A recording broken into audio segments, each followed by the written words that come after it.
今回の産業まとめ。ワクチン接種したのに集団感染。接種義務化。それでも、チャイナワクチンの効果を問題視。米国メディア、ラジオフリーアジアは、中国でワクチンを接種し、海外で働く中国人労働者の間で集団感染が発生したと報じました。これらの労働者は、中国企業シノファームグループのワクチンを接種し、世界各国に労働者として派遣されたと考えられています。しかしアンゴラでは中国の国営企業従業員16人の感染が確認されたと現地の中国人レポーターが報じています。また、ウガンダでも中国人労働者47人の感染が確認されたと報じられています。セルビアでは建設会社のプロジェクトの従業員400人中300人が感染したとも伝えられています。この中の多くがワクチンを接種したとされていますが、それでも多くの従業員の感染が確認されたということです。中国では海外の事業に労働者として派遣される場合、ワクチンの接種を義務付けられています。そのため、今回感染が確認された労働者たちもワクチンを接種しているものと推測されています。しかし中国で開発されているワクチンに関してはどれもローテクで製造が難しく、臨床試験データへの信頼性も問題視されています。中国はワクチンで存在感を示そうとしていますが、それは失敗に終わるかもしれません。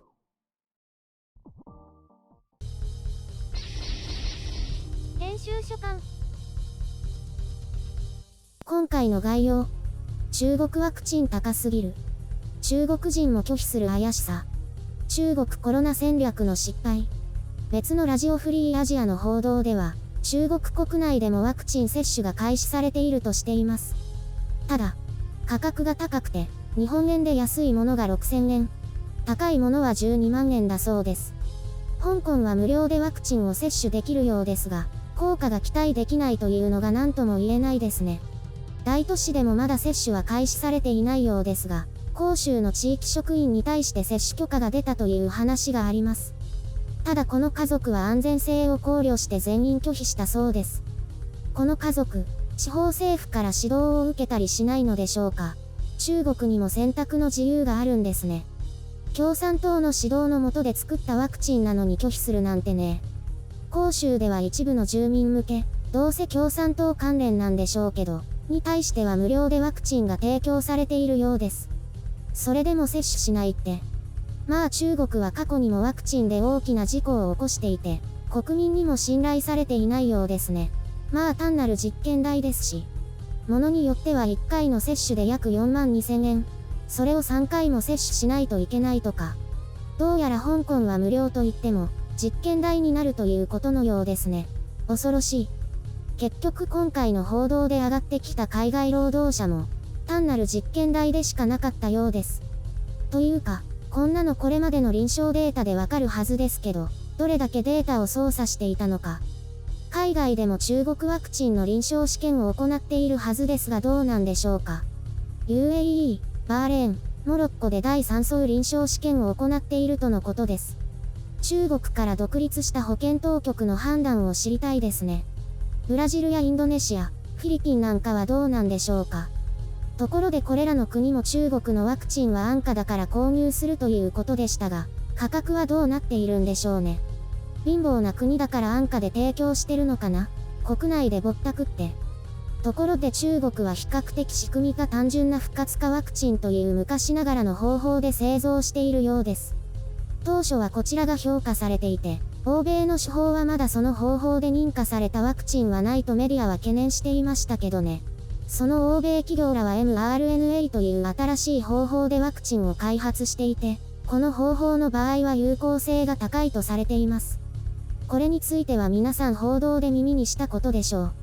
中国の表面だけ成功を装ったやり方が、こういった形で失敗が露見しているというところでしょうかね。中国の底力を見せることになるはずが、やはりお金と量では解決できない問題にぶつかったということですかね。この失敗をどのように中国政府が覆い隠すのか見ものですね。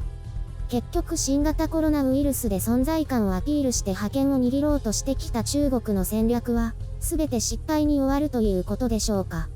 続報に色々な意味で期待します。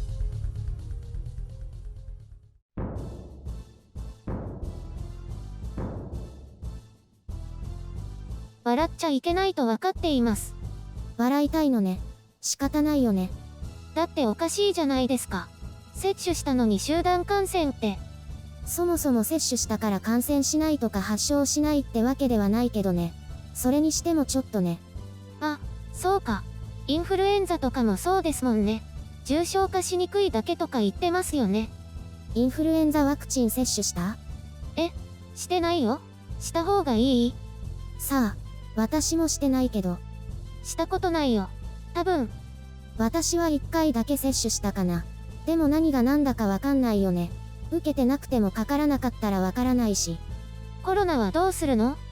拒否はしないけど、それでもだからといってマスクなしで過ごせるわけでもないんでしょ？あ、やっぱりそうなんだ。そうですよね。結局どうなんだろうね。単に過剰反応しすぎっていう考えもあるみたいだけど。いや、それを私に聞かれても。ともかくとして、中国はどうやら大失敗のようで。どうするんでしょうね。これ、言い訳が楽しみです。思いついた。ヨーロッパとかどこかしらで強烈に変異したことが原因とか。あれじゃないですか？また米軍が何かしたとか。その線もありますね。とにかく人のせいにするでしょうね。裏で関係者が処罰されますかね？それもあるかも。とにかくうやむやにするでしょうね。これがきっかけで中国が壊れたりしないですかね？今はただ民衆に期待します。コロナ革命起きますかね？もしそうなったら自滅ですよね。武漢でウイルスが発生して国が滅びるって。ちょっと想像しちゃった。我が国では想像するのは自由です。中国ではどうか知らないけど。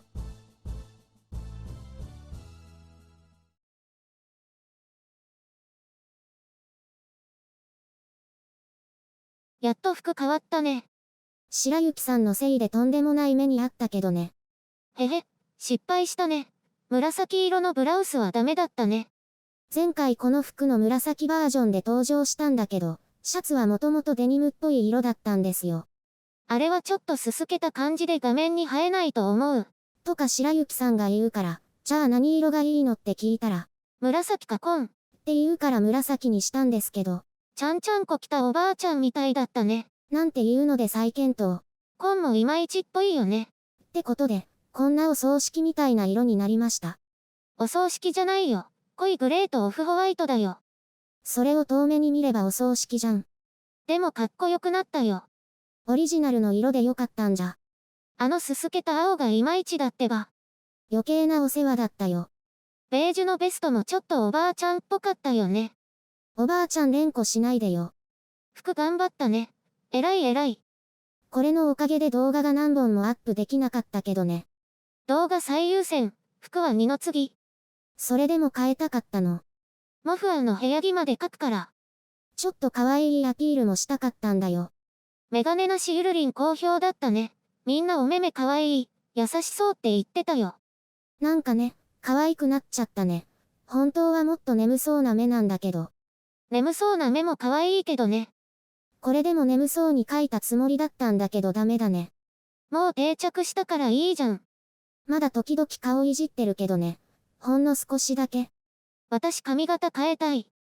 気軽に言わないでよ。まずは本物が変えてからにしようね。まあ髪はそれほど大変じゃない。と思うけど。